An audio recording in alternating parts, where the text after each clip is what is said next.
এখন বাজে 1:20। আমি একটু আগে বাজার থেকে এসে হিসাবপত্র করে জাস্ট এলাম। বাজার এখানে পড়ে আছে। টাটা গ্লুকো বহুত দিন পর পেয়েছি। একটা চিড়ে নিয়েছি, আর একটা পোস্ত আছে,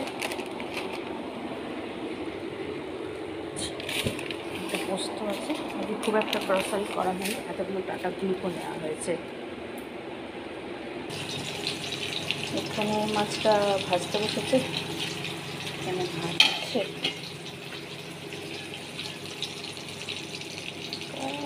অনেক কাজ বাকি আছে। ডাল হবে, বাঁধাকপি হবে, মাছ হবে।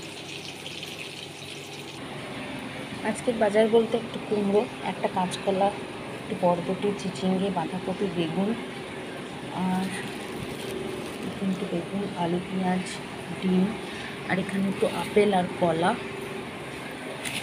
এখানে টমেটো, আম 300 টাকা কিলো। এটা হচ্ছে ক্যাপসিকাম আর কাঁচা লঙ্কা। এখানে আছে ঝিঙে, ঢেঁড়স, আর আছে পটল। এটা পুরো 80 টাকা করে কিলো। ঝিঙে, পটল আর ঢেঁড়স 80 টাকা কিলো। এটার মধ্যে তাই বাজারে যা চড়া দাম, তাতে আমাদের কেনাকাটা একটু কমাতে হয়েছে। মাছ ভাজা রয়েছে, হয়ে আছে দিকে। এখানে একটু দিয়ে মাঝি ফোড়ন দিয়ে রসুন ভাজা করছি ঘিয়ের মধ্যে রসুন ভাজলে তো অন্যরকম গন্ধ আসে। হ্যাঁ, এবার এটার মধ্যে আমি ওই সবজি চালটা ঢেলে দেবো।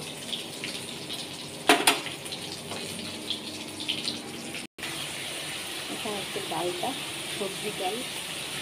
আর এটাকে তেলে এখানে কাঁচা লঙ্কা, গোটা জিরে, তেজপাতা ফোড়ন আর একটু রসুন ফোড়ন দিয়েছি, আলু, ঝিঙে, বেগুন দিয়ে নুন দিয়ে একটুখানি বসিয়েছি।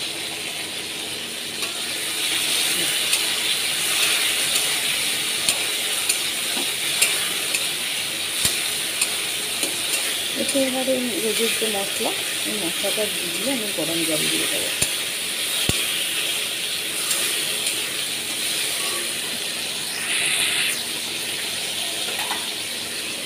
এই রোজের মশলা দিয়ে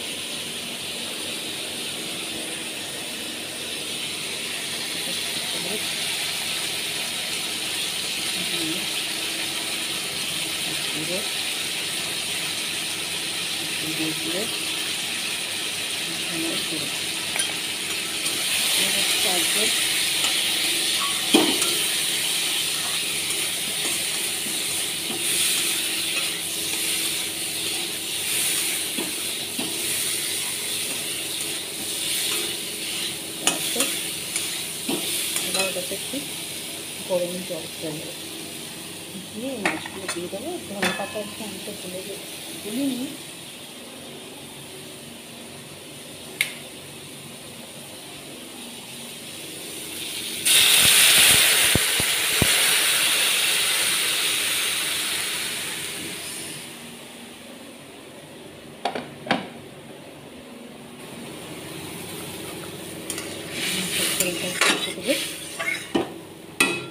মাছগুলো দেবো। ডালটার একটু এখনও টানা হয়ে আছে, একটু সেদ্ধ হবে। খুব ভালো খেতে হয় এটা, মানে সবসময় ভালো লাগলে মাঝে মাঝে খুব ভালো লাগে। সেদ্ধ হোক, তখন বাকি সবজি পাতিগুলো আমি কাটি। এটা হলো ডাল, এটা হলো মাছ, সবজি একটা কেটেছি, এটা করবো এবেলার। এখন ভাজা হচ্ছে আলু হচ্ছে আর কুমড়ো। কালো দিয়ে শুকনো লঙ্কা ফোড়ন দিয়ে একটু ভাজা হবে। এবার এই শুকনো লঙ্কার যেটা কম অনুযায়ী তবুও নিয়ে আমি একটু ঢেলে রাখবো। ঢেলে এবার আরেকটা তরকারির জন্য কাটবো রাত্রের জন্য। ঢেলে রেখে দিলাম এটাতে। এবার চলে যাবে, এটা মোটামুটি 1 মাস, এইটুকুতে আমার 1 মাস চলে যাবে। এবার একটা নেক্সট তরকারি করি, ওটা ভাজা হয়ে এসছে প্রায়। এখানে বাঁধাকপিটা সেদ্ধ বসিয়েছি, এখানে বাঁধাকপিটা হবে তাই তেলটা বসিয়ে দিয়েছি, অনেক বেলা হয়ে গেছে। একটা অদ্ভুত জিনিস দেখাই, অদ্ভুত না, আমার কাছে অদ্ভুত না, এই যে ডালটা আছে না, এই ডালটার উপর দিয়ে দেখছি মসুর ডাল ঢালার পর জল জল মতো ওঠে। এটা নাকি আমার শ্বশুরমশাই খুব পছন্দ করতেন, আর এটা আমার শাশুড়িকে বলেছিল, কিন্তু আমার শাশুড়ি কোনোদিনও তাকে করে খাওয়াতে পারেনি। তো সেদিন সোমনাথে এই ডালটা দেখে বললো আমার বাবা এই ডালটা খুব ভালোবাসত। অ্যাকচুয়ালি যতদিন আমি ওনাকে প্রায় মোটামুটি 1 বছরের মতো পেয়েছি, বাট তার মধ্যে আমার শাশুড়ি বলতো যে উনি খুব সেদ্ধ সেদ্ধ খান, ওনার রান্না তুমি করতে পারবে না, তো সেই জন্য আমায় করতে দেয়নি। কিন্তু আমি বরাবরই দেখেছি উনি অত টালটালিও খেতে পছন্দ করতেন না। খাদ্য রসিক ছিলেন সেটা আমি বুঝেছি, কিন্তু তখন সবে সবে এসেছি, কিছু বলার মুখের ওপর ক্ষমতা ছিল না। এখন দেখে নিয়েছি কে কী খায়, কার কী শরীরের প্রবলেম, এখন অনেকটা কিছু বলতে পারি, তখন কিছু বলতে পারতাম না। যাই হোক, তো ওই ডালটা আমি খুব ভালোবাসতাম শুনেছি। জিরে তেজপাতা দিয়ে আলুটা কষিয়ে নিচ্ছি ভাজা ভাজা করে, বাঁধাকপিটা সেদ্ধ করে রাখা আছে, টমেটো কাঁচা লঙ্কা দেবো, একটু আদা দেবো, দিয়ে বাঁধাকপিটা হয়। বাঁধাকপি করতে অনেকটা সময় লাগে, তো বেজেও গেছে 3টে, তো কখন হয়, কারণ দুবেলা রান্না করা পসিবল না। আজকে চায়ের প্যাকেজিংয়ের ব্যাপার আছে বিকালে, আমাদের পুজোর সময় স্টল দিচ্ছি, তাই সেগুলোর বেশি সময় নেই, একদম নেক টু নেক অনেকগুলো কাজ আছে, তাই একবেলাতেই দুবেলায় রান্না করে নিচ্ছি।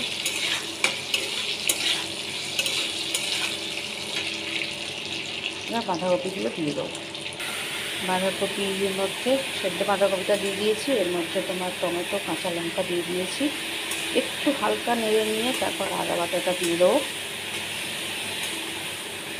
অলরেডি এখন বাজে হচ্ছে 3:05, আমি জানি না কতটা দেখাতে পারছি, কারণ এখানে রোদ্দুরে এতটা তেজ আমি কিছুই দেখতে পাচ্ছি না। যাই হোক, এটা হচ্ছে আমার বাঁধাকপি।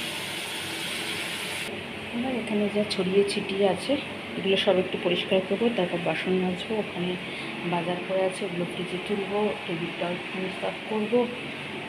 ব্যাস এসব করতে করতে মোটামুটি আরও 8 ঘন্টা, ততক্ষণে আমার বাঁধাকপি হয়ে যাবে বলে আমার বিশ্বাস। বাঁধাকপিটা হলো এই সিচুয়েশনে আছে, আমি কোনো সস, কোনো গরম মশলা কিছু দেবো না। আলু চাইবে, আলু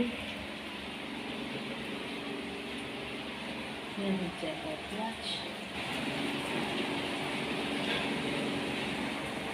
জানি না কি দেখা যাচ্ছে না হচ্ছে, তো অন্ধকার, পেঁয়াজ জায়গায় পেঁয়াজ, আলুর জায়গায় আলু, আদা একসাথে।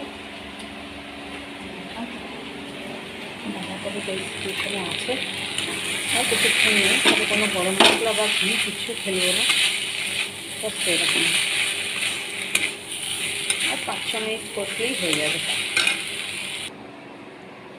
এই হলো আমার বাঁধাকপি, এই হলো ডাল, এই হলো মাছ, আর এই হলো আলু হচ্ছে কুমড়ো ভাজা। মোটামুটি এবেলা রান্না শেষ, ঘড়িতে এখন 3:25। এরপরে বাসন মাজা আছে, মাছের ব্যাগ ধোয়া আছে, গ্যাস পরিষ্কার রয়েছে, চান আছে, পুজো আছে, তারপর খাওয়া।